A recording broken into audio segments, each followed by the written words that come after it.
Depression Quest! That reminds me of the time Gamergate was a thing with the whole Zoe Quinn debacle on how she totally zinged the reviewers Zang, and the rest is history! I am not interested in elaborating on the whole Gamergate thing, and I won't let it spill into this review. If you want Gamergate discussion, it's been a few years since it all kinda happened, so... Besides, there are channels devoted to that type of drama, like the scum that is Key I'm Too Good for New Music Stir, who, if you haven't heard of him, he plays the most horrible music known to man. Let's go take a look.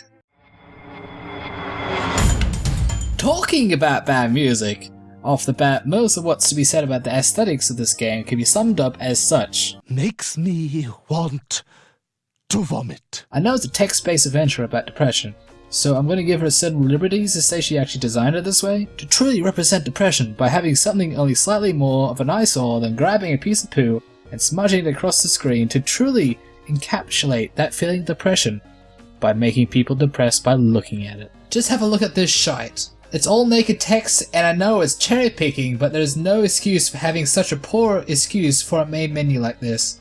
At least put a background behind it or something, but even that probably won't stop it from looking like utter fucking shit. The last thing I'm going to talk about the design is the absolutely horrible music in this game. Now it's no movement proposition, but it's still extremely hard to sit through after a while, very repetitive, not much apparent thought in the overall design of this game's aesthetics. Now I picked this game up when I myself was transitioning from depression. Fully recovering is a hard process to go through. That's as this video has been recorded, so I'm very still in that vicious cycle of some of the themes explored in this game. But even through what I've been feeling of late, I have failed to connect in any significant way to this game. Truthfully, however, I did feel some parts were somewhat relatable, but as relatable as reading about what depression is like on the wiki. And that's the main problem I have with this game, how it teaches people about depression and how soulless it is about doing it. I learned more about depression watching somebody else play a bird dating game, literally a game about getting with pigeons, than experiencing this, as there were some legitimate sad themes in the game. A huge giant wall of text is highly engaging for me, but I have engaged in text-based adventures before.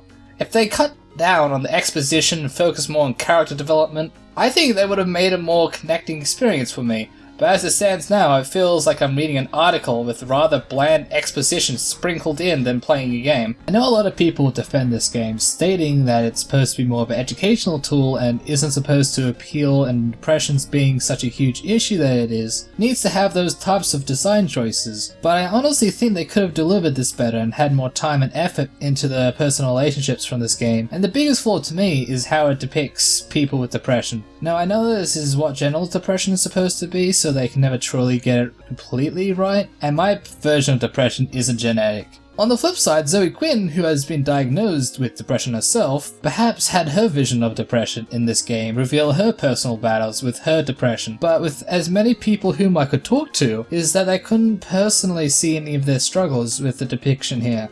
Not many connected with this story at all, some even offended by the overall portrayal of what is deemed to be the average person who suffers through depression. This is possibly a result of trying to make a black and white case of what depression is like rather than trying to aim at the overall experience. Overall, I couldn't connect very much at all with the story presented in this game, and rarely ever with the person whom we were playing as.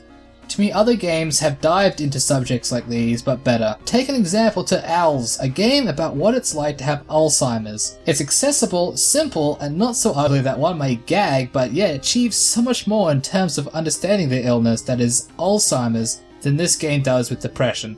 This game doesn't resonate with me, which is my personal view on it, but many others have not been able to resonate with it as well. A good point was made by Azria. There's hardly a mention of suicide in a game specifically about depression. Link to his channel down below of course, but no, seriously, suicide would have been good for this game, and that's not a thing I want to say often. But this game is supposed to deliver an accurate depiction of what depression is like, and nothing is more powerful a message than suicide, especially to characters you care about. I feel like it's missed a bit of an opportunity there, and many other aspects about the game was a bit off for me, but I can't quite put my finger on why this is, so I will only give that a quick mention. To me, and most of the people who play this game is not a game, and to me this didn't resonate as something educational or enlightening either. It's sloppy, written poorly, and such a struggle to push through, and all for the wrong reasons. So that was all I had to say about Depression Quest. I hope to hear you guys' opinions down below and enjoy my take on this experience. Outtakes are below if you want to check that out behind the scenes just a little bit and go on a dive of excellent reading skills I do not have. See you guys next time.